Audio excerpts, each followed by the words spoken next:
విలేకరు సోదరులందరికీ నమస్కారం. ఈరోజు ఏదైతే వినుకొండలో జరిగినటువంటి హత్యా బాధితుడి దగ్గరికి వైఎస్ జగన్మోహన్ రెడ్డి గారు వెళ్ళి మరొకసారి శవ రాజకీయాలంటే ఏంటో నేడు మరోసారి నిరూపించినటువంటి జగన్మోహన్ రెడ్డి గారికి మేము తెలియజేసేది ఒకటే, తెలుగుదేశం పార్టీ ఎప్పుడు కూడా హత్యా రాజకీయాల్లో గడిచిన 40 సంవత్సరాలుగా ఏ రోజు కూడా లేదన్న సంగతి మీరు గమనించాలని చెప్పి ఈ సందర్భంగా తెలియజేస్తున్నాం. ఒక బాధిత కుటుంబం దగ్గరికి వెళ్ళి పరామర్శించడం కాదు, రాజకీయం చేయడానికి వెళ్ళాననే విధంగా వారు అక్కడ మాట్లాడడం, వారు ప్రసంగం ద్వారా మనం ఒకసారి బట్ట బయలైందని చెప్పి ఈ సందర్భంగా తెలియజేస్తున్నాం.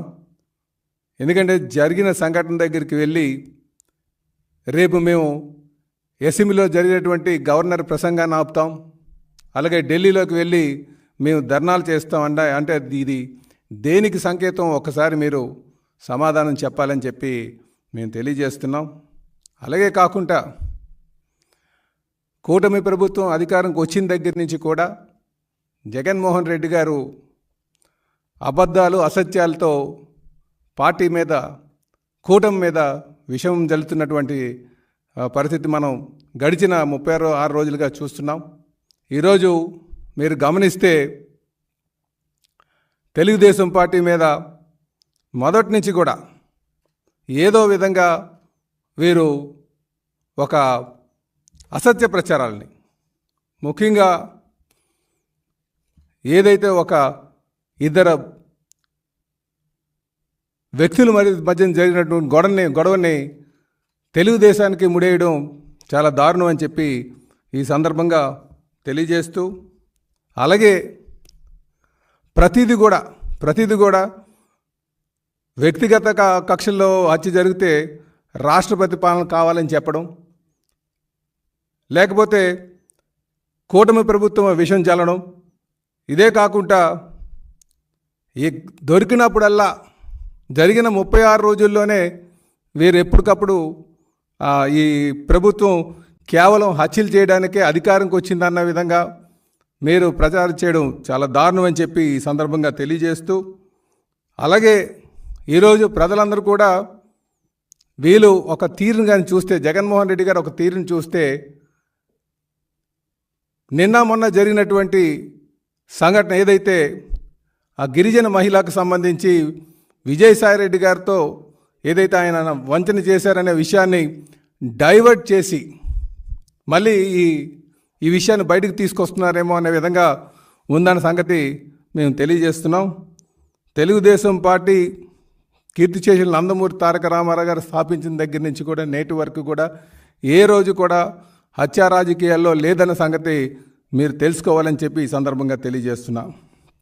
అలాగే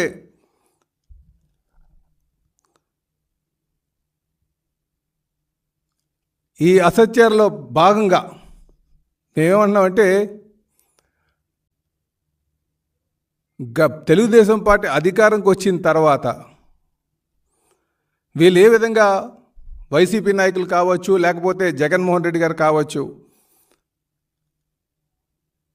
టీటీడీలో ఉన్నటువంటి వాటాని తెలంగాణకి ఇచ్చేశారని చెప్పడం, అదే కాకుండా సుమారు 15 మంది కమ్మ వాళ్ళకు మంత్రి పదవులు ఇచ్చారని చెప్పడం, అదే కాకుండా ఇంగ్లీష్ మీడియం తీసి తెలుగు మీడియం పెట్టారని చెప్పడం, అంటే ఏదో విధంగా తెలుగుదేశం పార్టీ మీద అసత్యాలు అబద్ధాలు చెప్పి ఒక ఫేక్ పర్సన్గా జగన్మోహన్ రెడ్డి గారు నడుస్తున్నటువంటి తీరు మీరు గమనించాలని చెప్పి ఈ సందర్భంగా తెలియజేస్తున్నాం. అలాగే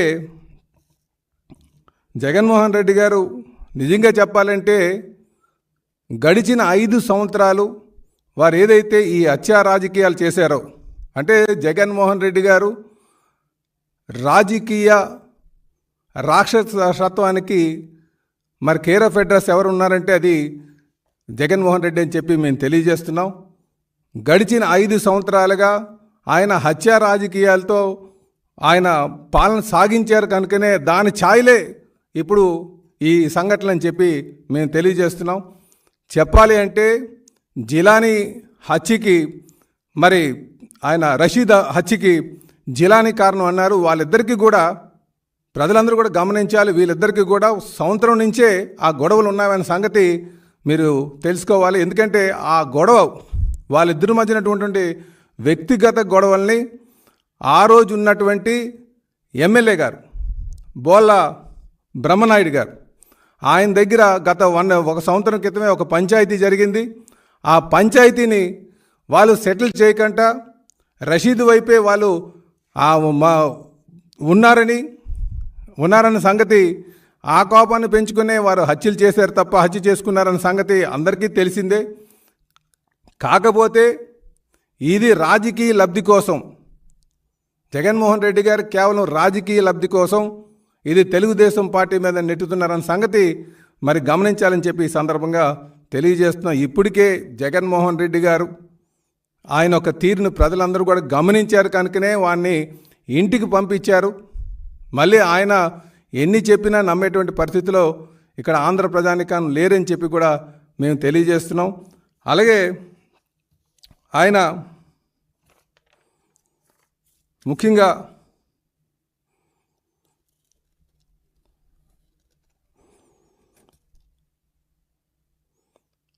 వీళ్ళిద్దరూ ముస్లిం సోదరులకి ఎప్పుడు కూడా తెలుగుదేశం పార్టీ అండగానే ఉంది. గడిచిన 5 సంవత్సరాలుగా ముస్లిం సోదరులపైన ఎక్కువగా హత్యలు జరిగావంటే అది వైసీపీ పాలన జరిగిందన్న సంగతి మరి అందరూ తెలిసినటువంటి విషయమే. అలాగే ముఖ్యంగా చెప్పాలంటే ఆయన నంద్యాలలో ఉన్నటువంటి కుటుంబ సమేతంగా మరి ఆయన ప్రాణం అబ్దుల్ సలాం గారు అన్న వ్యక్తి కుటుంబ సమేతంగా వైసీపీ నాయకులు చేసినటువంటి దౌర్జన్యాల వల్ల వాళ్ళు కుటుంబ సమేతంగా వాళ్ళు ఆత్మహత్య చేసుకున్నటువంటి పరిస్థితి. కనుక మేము ఒకటే తెలియజేస్తున్నాం, తెలుగుదేశం పార్టీ ఎప్పుడు కూడా ముస్లిం సోదరులకి అండగా ఉన్నటువంటి పరిస్థితిలో ఉన్నది. వాళ్ళకి రాజకీయంగా బలోపేతం చేయడం కానీ వాళ్ళ సంక్షేమం చేయడం కానీ తెలుగుదేశం పార్టీతోనే సాధ్యపడుతుందన్న సంగతి అందరూ కూడా గమనిస్తున్నారు. ఈరోజు జగన్మోహన్ రెడ్డి గారు కేవలం ఆయన ఉనికిని కాపాడుకోవడానికి శవ రాజకీయాలు చేస్తున్నారు. అంతేగాని ఇదేది ప్రజలకి నమ్మబుచ్చడానికి ట్రై చేస్తున్నారు. కనుక మేము తెలియజేసేది ఒకటే, ఎప్పుడు కూడా తెలుగుదేశం పార్టీ ఏ హత్య రాజకీయాలు ఉండదన్న సంగతి మేము తెలియజేస్తూ, అలాగే భవిష్యత్తులో కూడా మేము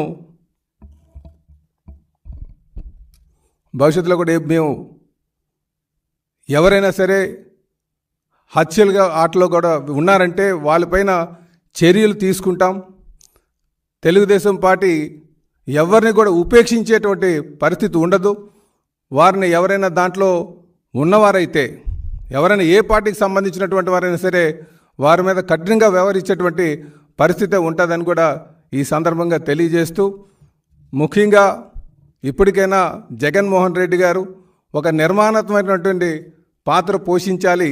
అంతేగాని శవరాజకీయాల వైపు శవరాజకీయాలు చేయడానికి ప్రయత్నం చేయొద్దని చెప్పి తెలియజేస్తూ, చంద్రబాబు నాయుడు గారి మీద నమ్మకం కొద్దీ ఈరోజు ప్రజలు ఈ రాష్ట్రాన్ని వారికి పరిపాలించగలరు, సంపద సృష్టించగలరు, మంచి పరిపాలన చేయగలరనే ఉద్దేశంతో ఈరోజు ఈ రాష్ట్రానికి వారిని ముఖ్యమంత్రిగా చేసినటువంటి విషయం చేశారన్న సంగతి మీరు తెలుసుకోవాలని చెప్పి తెలియజేస్తూ, ఇప్పటికైనా సరే ఈ శవరాజకీయాలు మానుకోవాలని చెప్పి వాళ్ళకి తెలియజేస్తున్నాం.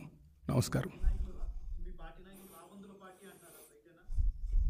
మేము ఒకటే తెలియజేస్తున్నామండి, జగన్మోహన్ రెడ్డి గారు వారు పార్టీ శవరాజకీయాల దగ్గరికి వెళ్ళి ఒక రాబందుల్లాగా వ్యవహరిస్తున్నారు.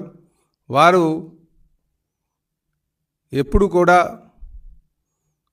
ఒక నిర్మాణాత్మకమైన పాత్ర ఎప్పుడు పోషించలేదు.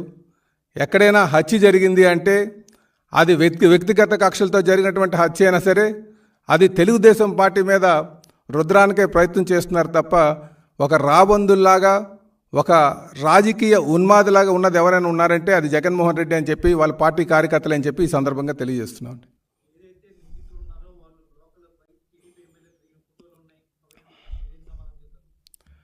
మేము ఒకటే చెప్తున్నామండి, మీరు 2019 నుంచి 2024 కానీ మీరు చూసుకుంటే అక్కడ వారు దిగినటువంటి హత్యలో సంబంధం ఉన్నటువంటి వారు, ఆ మధ్యకాలంలో జరిగినటువంటి హత్యలో సంబంధం ఉన్నటువంటి వారు అందరూ కూడా జగన్మోహన్ రెడ్డితో ఫోటో తీసుకున్నారు, ఒకరు కాదు. కనుక రాజకీయ నాయకులుగా వచ్చి ఫోటో తీసుకున్నటువంటి సందర్భాలు చాలా ఉంటాయి. వీళ్ళేమైనా చర్యలు తీసుకున్నారా? ఇప్పుడు మేము చెప్పాము, చాలా సందర్భంలో జగన్మోహన్ రెడ్డి గారితో తీసుకున్నటువంటి ఫోటోలు ఉన్నాయి, వాళ్ళందరి మీద ఎటువంటి చర్యలు కూడా తీసుకోలేదని చెప్పి తెలియజేస్తున్నాం. మేము ఒకటే చెప్తున్నాం, ఎవరైనా సరే ఈ హత్యా రాజకీయాలతో సంబంధం ఉన్నటువంటి వారిని ఖచ్చితంగా మేము వాళ్ళపై కఠినమైన చర్యలు తీసుకుంటామని చెప్పి తెలియజేస్తున్నామండి. మేము ఒకటే చెప్తున్నామండి, మా ప్రభుత్వం వచ్చి 36 రోజులైంది, 36 రోజులకే తల్లికి వందనం చేయలేదు అని చెప్పేసి ఇంకా ప్రభుత్వం నిర్మాణంగా మేము ఏమైతే అనుకున్నామో అవి అప్పటికే చేసాం. ఫస్ట్ వచ్చిన వెంటనే 5 ఫైల్స్ మీద సైన్ చేస్తామని చెప్పాం, అన్నా క్యాంటీన్లు తెరిపిస్తామని చెప్పాం, అలాగే ల్యాండ్ టైటిలింగ్ రద్దుపరుస్తామని చెప్పాం, డిఎస్సి తీస్తామని చెప్పాం. అలాగే ఇలాగా అనుకున్నటువంటి వాటిపైన మేము మొదటి రోజే మేము ఫైల్స్ మీద సంతకం పెట్టడం జరిగింది. కానీ జగన్మోహన్ రెడ్డి గారు 36 రోజుల్లోనే తల్లికి వందనం చేయలేదనడం చాలా దారుణం. ఇప్పటికే ఆర్థిక పరిస్థితిని ఎలాగ బలోపేతం చేయాలి అన్న ఆలోచనతో ఉంటుంటే కేవలం రాజకీయపరమైనటువంటి కక్షలే, రాజకీయపరమైనటువంటి ఆరోపణలు చేయడానికి, అలాగే శవ రాజకీయాలు చేయడానికి జగన్మోహన్ రెడ్డి గారు వాళ్ళు పాత్ర పోషిస్తున్నారు తప్ప నిర్మాణాత్మకమైనటువంటి పాత్ర పోషించట్లేదు అని చెప్పి తెలియజేస్తున్నా. అదేనండి,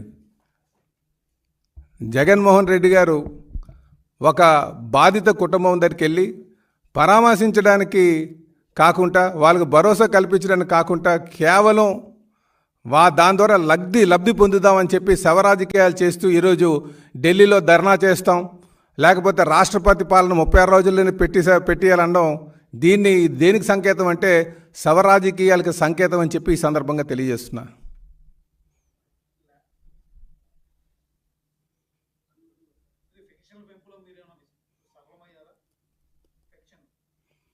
పెన్షన్ అది మేము అదే అన్నాం కదండి, చంద్రబాబు నాయుడు గారు అధికారంకి వచ్చిన వెంటనే ఎన్ని ఆర్థిక ఇబ్బందులు ఉన్నప్పటికీ కూడా ఆయన మొదటి సైను నేను పెన్షన్లో పెడతాం, మా ఏరియర్స్తో పాటు డబ్బులు ఇస్తామని చెప్పి వారు చెప్పడం జరిగింది. దాని మాదిరిగానే మరి మొన్న జూలై 1నే జూన్ 1నే వారు 7,000 రూపాయలు, ఎన్ని ఇబ్బందులు ఉన్నా సరే ఒక్కమారుగా 1,000 రూపాయలు పెంచి పెన్షన్ ఇవ్వడం జరిగింది. ప్రతి ఒక్క ఇంటికి వెళ్ళి కూడా పెన్షన్ ఇవ్వడం జరిగింది. దాన్నే మీరు గమనించాలి. చంద్రబాబు నాయుడు గారి ఒక పరిపాలన దక్షత అని చెప్పి ఈ సందర్భంగా తెలియజేస్తున్నాం.